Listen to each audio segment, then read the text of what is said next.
नमस्कार दोस्तों, आज के इस ज्योतिष कार्यक्रम में तुला राशि वालों का भैरव धाम में स्वागत करते हैं। हृदय से अभिनंदन करते हैं। माता रानी आपके ऊपर सदैव कृपा बनाए रखें।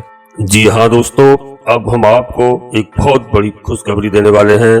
24 घंटे के अंदर आपके जीवन में एक ऐसा धमाका होगा, ऐसी बड़ी खुशखबरी मिलने वाली है।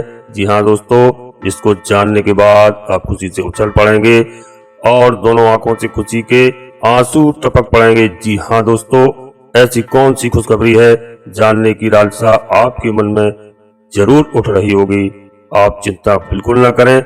इसी के ऊपर तो दोस्तों हम आपके जीवन के लिए हमेशा नई नई पुस्तकों का, नई नई किताबों का, नए नए ग्रंथों का अध्ययन करते हैं। वो आपके जीवन में चाहते हैं कि कितना अच्छा हो, आपका जीवन कितना धमाकेदार हो, आपके जीवन में कितनी बड़ी खुशियां आए। जी हाँ दोस्तों, क्योंकि 24 घंटे के अंदर आपको मिलने वाली है बहुत बड़ी ऐसी खबर जो तहलका मचा देगी आपकी जिंदगी में। जी हाँ दोस्तों, मैं बिल्कुल सही कह रहा हूँ, आप बिल्कुल सही सुन रहे हैं। जो अगले 24 घंटे के अंदर का समय है, यह समय आपके लिए अब तक का जीवन का अच्छा और शुभ समय साबित होने जा रहा है। यानी एक प्रकार से इतना बड़ा योग बनने जा रहा है कि कलयुग का सबसे अच्छा दिन साबित होगा आपके लिए। क्योंकि जो इस समय में कार्य सिद्धि योग भगवान स्वयं शनिदेव महाराज सिद्धि योग और धन योग का निर्माण करने जा रहे हैं। महाशक्तिशाली शनिदेव महाराज की कृपा आपके जीवन में बहुत ही आश्चर्यजनक होगी दोस्तों। आपके जीवन के सभी दुख दर्द, सभी संकट अब मिटने वाले हैं। आने वाले 24 घंटे के अंदर बहुत बड़ी खुशखबरी मिलने वाली है दोस्तों। तो हम आपसे यही निवेदन करेंगे कि आप वीडियो को पूरा देखें और वीडियो में अंत तक बने रहें दोस्तों। जी हाँ दोस्तों, वीडियो को बीच में बिल्कुल नहीं छोड़ना है। हम बड़ी से बड़ी खुशखबरी और बड़े से बड़े राज की बात बताएंगे। जी हाँ दोस्तों, अंत में जाकर दोस्तों हम इसके उपाय भी बताएंगे। बहुत बड़ी खुशखबरी आपके आंगन में दस्तक देने वाली है।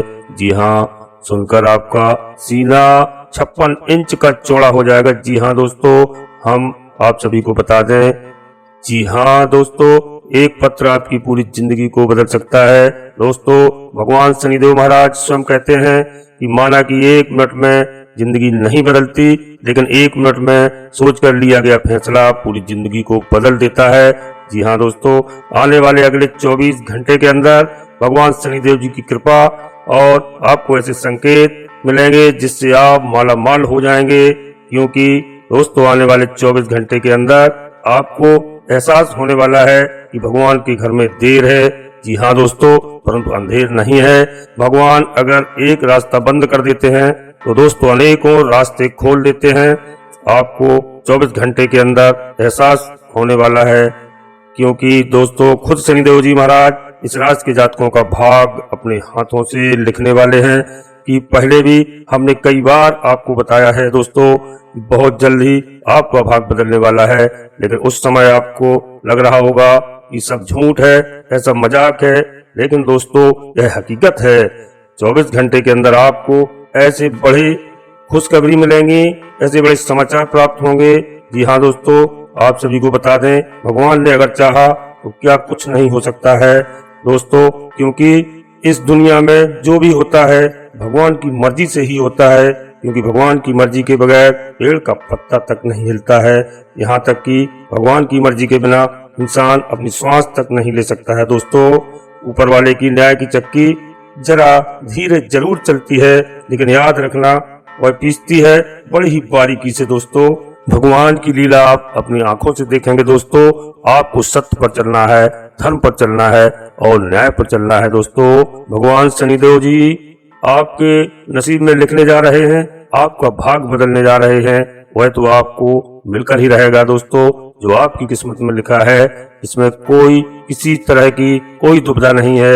यह आपके अच्छे कर्मों का फल है, आपकी मेहनत का फल है। जी हाँ दोस्तों, हम वीडियो को प्रारंभ करने से पहले दोस्तों आपसे एक छोटा सा अनुरोध करते हैं कि आप अपने भैरव धाम चैनल में श्री काल भैरव धाम को प्रणाम करते हुए यदि पहली बार आए हैं तो दोस्तों चैनल को सब्सक्राइब अवश्य कर लें दोस्तों, और एक छोटा सा प्यारा सा लाइक कर दें दोस्तों। बगल में लगी हुई घंटी को दबा दें दोस्तों, और आपके ऊपर भैरव सरकार की बड़ी मेहरबानी होगी, बड़ी कृपा होगी दोस्तों। यह एक बहुत बड़े काशी के कोतवाल हैं। जी हाँ दोस्तों, बगैर कोतवाल की मर्जी के कोई शहर के अंदर प्रवेश नहीं कर सकता है दोस्तों। इसलिए आप श्री काल भैरव सरकार से जुड़ जाएं दोस्तों, और उनकी पूरी कृपा का आनंद लें दोस्तों। यह तो एक महादेव भूतों के बादशाह हैं दोस्तों। और दोस्तों, कमेंट्स बॉक्स में पूरी भक्ति भाव के साथ जय शनिदेव महाराज कृपा करो एक बार नहीं, कम से कम 3 बार अवश्य लिखें दोस्तों, और वीडियो को अधिक से अधिक शेयर कर दें। हम आपसे कुछ नहीं मांगते दोस्तों, यह सब पूर्णतः निःशुल्क है। इसमें आपका 1 रुपए भी कहीं खर्च नहीं होना है, और शनिदेव महाराज की कृपा आपके ऊपर दिन रात बरसेगी। आपके सभी बिगड़े हुए कार्य आसानी से बनेंगे दोस्तों। अब हम आगे वीडियो को प्रारंभ करने जा रहे हैं। आप वीडियो में बने रहना, आप वीडियो को बीच में बिल्कुल नहीं छोड़ना है। जी हाँ दोस्तों, आपको बहुत बड़े शुभ समाचार मिलने वाले हैं, जिससे आपकी जिंदगी बदल सकती है। जी हाँ दोस्तों, आपको कैसे शनिदेव महाराज की कृपा प्राप्त करना है, कौन सी गलतियां आपको नहीं करना है दोस्तों, हम आपको सभी बताएंगे। बस थोड़ा सा समय आपको देना होगा दोस्तों, हमारी वीडियो को अंत तक देखना होगा, आपको सब कुछ समझ में आ जाएगा दोस्तों। हम आपको एक ऐसी कहानी के ऊपर महाभारत से जुड़ी हुई कहानी बताने जा रहे हैं दोस्तों। इसको आपको गौर से सुनना है कि आपको अच्छे कर्म करना है, अच्छे कार्य करना है, जिसका आपको अच्छा फल प्राप्त होगा। आपको बताना प्यारे दोस्तों, कर्मों का फल कुछ कर्मों का तो तुरंत मिलता है, देर नहीं लगती है। कुछ कर्मों का फल साल भर बाद भी मिलता है। बच्चा साल भर स्कूल पढ़ता है, दोस्तों ट्यूशन पढ़ता है, कोचिंग पढ़ता है, फल कम मिलता है, परीक्षा के बाद ही मिलता है। ध्यान रखिए, ऐसा तो नहीं होता है कि आप आज स्कूल गए और आज आपने एडमिशन लिया और आपको डिग्री तुरंत आपके हाथ में आ जाए, ऐसा कभी नहीं होता है दोस्तों। साल भर बाद, और किसी डॉक्टर को इंजीनियर बनना हो या डॉक्टर बनना हो तो कम से कम 10 साल लग जाते हैं, तब जाकर कोई डॉक्टर एवं इंजीनियर का पद प्राप्त करता है। तुरंत कभी नहीं मिलता है, बहुत तपस्या करनी पड़ती है, जन्म जन्म करना पड़ता है, तब जाकर मुक्ति एवं यात्राएं जीवन की पूरी होती है। दोस्तों, सब कुछ कर्मों का फल है, आप जैसा कर्म करेंगे वैसा आपको फल मिलेगा। जी हाँ दोस्तों, जैसा व्यवहार आप बच्चों के साथ करोगे वही लौटकर तुम्हारे पास वापस आएगा। यदि बच्चों के साथ आप अच्छी जिंदगी जियोगे, अच्छा व्यवहार करोगे, कूटता नहीं करोगे, तो बुढ़ापे में बच्चे तुम्हारे काम आएंगे, तुम्हारा सम्मान करेंगे और स्वागत करेंगे। और यदि आपने कूटता की तो ध्यान रखना, सुंदर मकान बना लो। तुम बेटे के लिए मकान बना रहे हो, दोस्तों तुम्हारे लिए बेटा वृद्धाश्रम बना रहा है। ध्यान रखिए, कर्मों का फल तुरंत मिलता है। मैं आपको एक ऐसी कहानी बहुत न्यायप्रिय राजा की बताने जा रहा हूँ दोस्तों। उन राजा का नाम था धृतराष्ट्र। महाभारत में बहुत न्यायप्रिय राजा थे। 100 जन्म पहले सारी दुनिया में इनकी इतनी धाक थी, लेकिन तुम में एक कमी थी। एक बात का ध्यान रखना, 1000 गुण हमारे अच्छे हों और अवगुण एक भी आ गया तो 1000 गुणों में पानी फिर जाता है। दोस्तों, 1000 लीटर दूध रखा हो और उसमें एक बूंद नींबू की गिरा दो, पूरा दूध फट जाया करता है। दोस्तों, आपसे मेरा यही निवेदन है कि गुणों का विकास हो या ना हो, लेकिन हमारे जीवन में अवगुणों से हमें अवश्य बचना चाहिए, क्योंकि एक ही अवगुण हमारे पूरे जीवन को बर्बाद करके रख देता है। जी हाँ दोस्तों, महाराज के पास एक अवगुण था, आपके अंदर तो कई अवगुण हैं। दोस्तों, आपको बताएं कि भोजन प्रिय थे, आपको भोजन बहुत अच्छा लगता था। आप अपनी इंद्रियों को अपने स्वभाव में बस में नहीं कर पाते थे। भोजन यदि बेस्वाद बनता था तो थाली फेंक देते थे महाराज। सारे गुणों में एक अवगुण ने महाराज की जिंदगी को बर्बाद करके रख दिया। और एक रसोइया आपका भोजन बनाता था और एक दिन उस रसोइये को सब्जियां अच्छी प्राप्त नहीं हुई और उसे मालूम था यदि देर हो गई तो राजा मुझे मृत्यु दंड अवश्य देगा। उस रसोइये ने महल के पीछे जाकर एक हंस के बच्चे को लेकर आया और खाने को कुछ नहीं था। आप तो न्यायप्रिय शाकाहारी थे, लेकिन रसोइये ने हंस के बच्चे को मांस बना करके खिला दिया था। इतना मिर्च मसाला तेज उसमें डाला गया था कि राजा समझ भी नहीं पाए थे, और रसोइये ने हंस के बच्चे को खिला दिया और महाराज खा गए। ना देखा, ना विचार किया, ना आपने सोचा, उस मांस को आपने खाया और इतनी तकलीफ हुई उस रसोइये की। अपने गले का रसोइये को प्रसन्न होकर खाना की तारीफ करके अपने गले का हार उतारकर इनाम में दे दिया।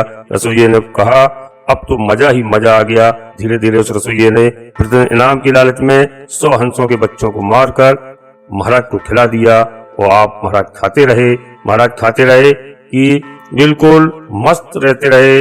आपसे निवेदन करता हूँ कि आदमी किसी चीज पर ध्यान दे या न दे, आदमी को अपने खान पान पर ध्यान अवश्य देना चाहिए, क्योंकि भोजन से रक्त बनता है, भोजन से मांस बनता है, भोजन से सप्त धातुएं बनती हैं, भोजन से रक्त का निर्माण होता है और जैसा रक्त होता है वैसे विचार पैदा होते हैं और जैसा विचार होता है वैसे ही आदमी का व्यवहार होता है और जैसा व्यवहार होता है उसी तरह आदमी के संस्कार बन जाते हैं। जी हाँ दोस्तों, भोजन पर बहुत ध्यान रखना चाहिए।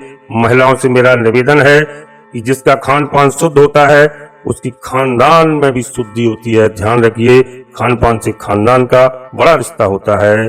भोजन नहीं है आप आर्य कहलाते हैं और खंड में ये आपका भोजन नहीं है तो मिले भोजन है, तो पुण्यात्माओं को भोजन नहीं है, ये तो पापियों का भोजन है। मांसाहार राक्षसों का भोजन है। आहार मांसाहार इस देश के लिए बहुत बड़ा कलंक है। धन आज अस्पतालों में जाकर के देखना तो शाकाहारी पेशेंट कम मिलते हैं और मांसाहारी पेशेंट ज्यादा मिलते हैं। दोस्तों, कैंसर की शिकायत है, टीबी की शिकायत है, ध्यान रखना बीपी की शिकायत है, ईमानदार लोगों को ज्यादा नहीं हुआ करती है। दोस्तों ध्यान रखिए, जो मांस का भक्षण करते हैं, मांसाहारी होते हैं, उनसे अस्पताल भरे पड़े होते हैं।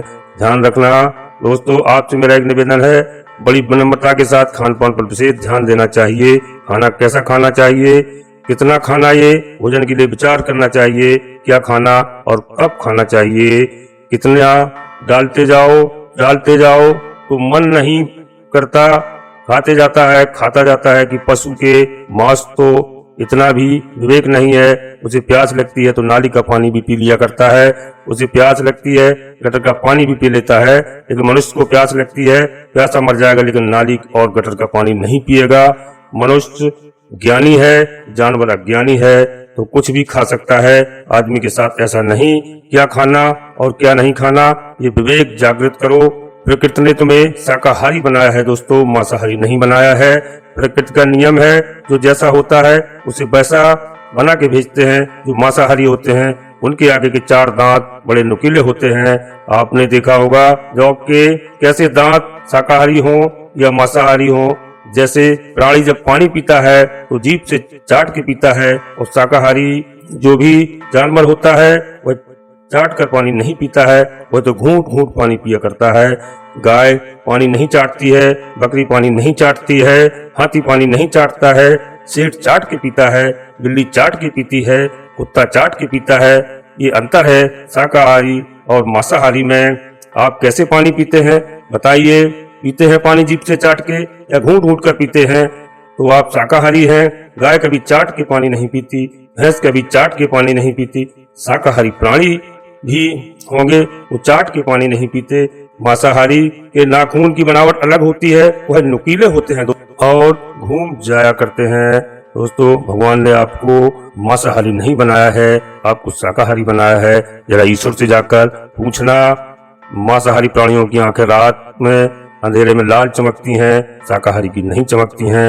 आपकी आंखें अंधेरे में चमकती हैं या नहीं चमकती हैं, विचार करिए दोस्तों। आपको भगवान ने शाकाहारी बनाकर भेजा है और यही बात है। जैसे जानवर बात बात पर झगड़ा कर लेते हैं, एक दूसरे को मारने को तैयार हो जाते हैं, जैसे जानवरों के पास कोई आचरण नाम की चीज नहीं होती है, वैसे ही देखना मांसाहारी बात बात पर झगड़ा करते हैं, उनके पास भी आचरण और व्यवहार नाम की चीज नहीं होती है। क्रोध मस्तक में रहता है। जी हाँ दोस्तों, विचारों में तामसिक का पैदा होता है, तामसिक बुद्धि होती है। मनसा एक याद रखना, शाकाहारी पशु स्नान न करके तो भी दुर्गंध नहीं आती है, लेकिन मांसाहारियों के शरीर से दुर्गंध आया करती है, बदबू आती है। विचार करिए दोस्तों, गाय में बदबू नहीं आती है। कभी शेर में देखना दुर्गंध पूर्ण प्राणी है, वह कभी देखना शेर का मुंह देखकर किसी के अंदर करुणा नहीं आती है, लेकिन गौ माता का मुंह देखकर करुणा झलक जाया करती है। गाय के चेहरे पर बड़ा भोलापन हुआ करता है, गाय के चेहरे पर ऐसा वात्सल्य टपका रहता है, शेर पर नहीं टपकता है। दोस्तों, राजन, तुमने हंसों का मांस खाया है, आज उसका परिणाम है कि तुम्हें 100 बच्चों की लाश पर आंसू बहाना पड़ रहे हैं। ध्यान रखिए दोस्तों, तुमने भी तो किसी के बच्चे को छीना था, तुमने भी तो क्रूरता से राष्ट्र के कहा, महाराज वो तो मेरे अनजान का था। धृतराष्ट्र ने कहा, अनजान का था, अनजान के किए पापों की भी सजा मिलती है, जानबूझकर किए पापों की सजा मिलती है। आदमी यही सोचता है कि जो पाप जानबूझ के किए जाते हैं उनका फल ज्यादा मिलता है। जी हाँ दोस्तों, कर्म तो कर्म है, चाहे बेहोशी में करें अन्यथा होश में करो, कर्म का फल तो अवश्य भोगना पड़ता है। दोस्तों, मैं लोगों से पूछ रहा हूँ कि किसी के घर आप बैठने गए और यदि उसने 2 गिलास रख दिए, दूध के एक में जहर मिला दिया, एक में नहीं मिलाया, आपको मालूम नहीं इसमें जहर है इसमें नहीं है, और आप जहर वाला गिलास पी गए, दोस्तों फल तो अवश्य मिलेगा। बोलिए क्यों आपने जानबूझकर पिया है, अनजाने में पिया है ना, फल तो प्राप्त होगा ही। दोस्तों, कर्म किसी को छोड़ता नहीं है, यदि आप अनजाने में भी कर्म करेंगे तो भी आपको उसका भी दंड भोगना पड़ेगा। दोस्तों, अनजाने में सजा तो प्राप्त जरूर है, और एक बात याद रखना, जीवन में दोस्तों आपको हर कर्म का फल प्राप्त होगा, चाहे आप जाने में करें अथवा अनजाने में करें। हाँ, अनजाने में थोड़ा कम मिलता है लेकिन दंड अवश्य मिलता है। दोस्तों, राजा ने अनजाने में 100 हंसों के बच्चों का मांस का भक्षण किया था, तो धृतराष्ट्र के उनकी आंखों के सामने 100 पुत्रों का वध हुआ था। दोस्तों, इस बात को सुनकर धृतराष्ट्र की आंखों में आंसू आने लगे। धृतराष्ट्र ने कहा, हे माधव, हे केशव, मुझे ये तो बताओ कि मैं अंधा क्यों हो गया और राजघराने में पैदा हुई गांधारी उन्होंने आंखों में पट्टी क्यों बांध रखी। दोस्तों, तब श्री कृष्ण ने बताया, राजन, कृष्ण ने कहा, इसके भी जिम्मेदार तुम ही हो, क्योंकि जब वो रसोइया आपको मांस खिला रहा था तुम अंधे बन के खाते थे, तुमने ये भी नहीं पूछा कि ये क्या है, क्या बना रहे हो, तुम रंग और स्वाद में डूब गए थे, आंखें होने के बाद भी तुमने आंखों से देखा नहीं। तो कर्म ने कहा कि जब आंखें होकर भी आपने उपयोग नहीं किया तो अगले जन्म में तुम अंधे भी होगे। दोस्तों, ध्यान रखिए, समझिए, कर्म प्रकृति को होते हुए भी अपने नजरअंदाज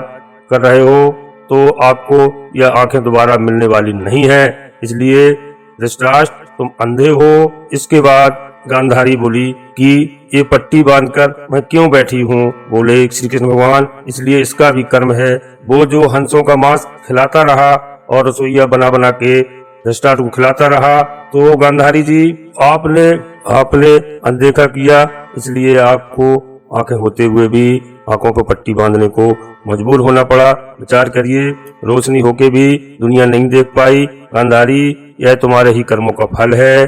जी हाँ दोस्तों, मिट्टी में मिल गए वो बादशाह जिन्हें खुद पर गुमान था, वो पत्थर भी नहीं डूबा जिस पर पृथ्वी राम जी का नाम था। जी हाँ दोस्तों, हम अब आपको बताने वाले हैं कि 24 घंटे के अंदर आपको कौन सी बड़ी खुशखबरी मिलने वाली है। आपको बहुत बड़ा शुभ समाचार मिल सकता है जिससे आपके घर के सभी सदस्य एवं पूरा परिवार खुश हो जाएगा। जी हाँ दोस्तों, आने वाले अगले 24 घंटे के अंदर आपके घर में कोई मेहमान दस्तक देगा, और जैसा कि आप सभी को पता हो कि मेहमान भगवान का रूप होता है, तो एक तरफ से समझ लीजिए आपके घर में भगवान आने वाले हैं। जी हाँ दोस्तों, वह आपको संकेत देने वाले हैं, उन संकेतों को आप ध्यान में रखना।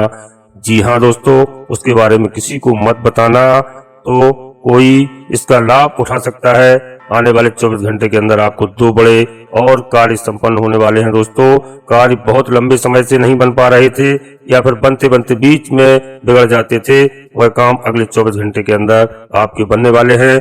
आपको ध्यान रखना है, धैर्य से काम लेना है।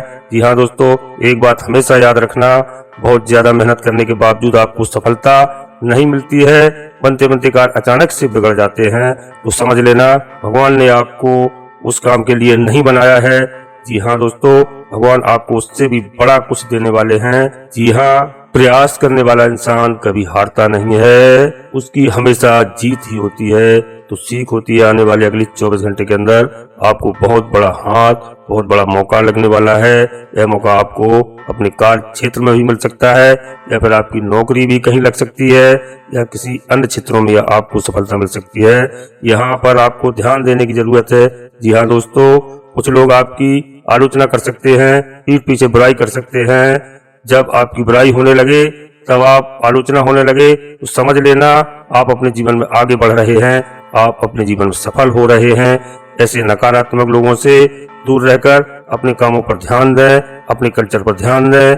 जी हाँ दोस्तों, अपने कार्य को मन लगाकर करें, आपको अपने जीवन में आगे बढ़ने में मदद मिलेगी। आने वाले 24 घंटे के अंदर दोस्तों आप अपनी सेहत का भी ख्याल रखना। थोड़ी परेशान जरूरी आएगी, लेकिन आपको कोई नीचा नहीं दिखा सकता है, आपका कुछ बिगाड़ भी नहीं सकता है। आपको कुछ नए नए शुभ समाचार अवश्य मिलेंगे। आपके बच्चे यदि नौकरी का प्रयास कर रहे हैं तो अतिशीघ्र ही उनको सफलता मिलने वाली है। जी हाँ दोस्तों, आप ईश्वर पर भरोसा रखें और भगवान के भरोसे रहें। दोस्तों राम भरोसे जी रहें, पर्वत पर हरियाएं। आपको बिल्कुल चिंता करने की जरूरत नहीं है। दोस्तों अब हम अपनी वाणी को यहीं पर विराम दे रहे हैं और आपसे पुनः निवेदन करते हैं कि आप श्री काल भैरव धाम में यदि अपने चैनल में पहली बार आए हैं तो दोस्तों चैनल को सब्सक्राइब अवश्य कर लें, एक छोटा सा प्यारा सा लाइक कर दें दोस्तों, और वीडियो को अधिक से अधिक शेयर कर दें। जी हाँ दोस्तों, कमेंट्स बॉक्स में पूरी भक्ति भाव के साथ शनिदेव महाराज कृपा करो, एक बार नहीं कम से कम 3 बार अवश्य लिखें दोस्तों। बगल में लगी हुई घंटी को दबा दें दोस्तों। शनिदेव महाराज आपकी सभी मनोरथ पूर्ण करेंगे। और यदि आपको कोई भूत प्रेत बाधा आदि का किसी प्रकार का संकट हो तो आप हमें अवश्य अवगत कराएं। श्री काल भैरव धाम से आपकी समस्या का समाधान किया जाएगा। यह पूर्णतया निःशुल्क है दोस्तों। आप खुश रहें, मस्त रहें, स्वस्थ रहें। धन्यवाद।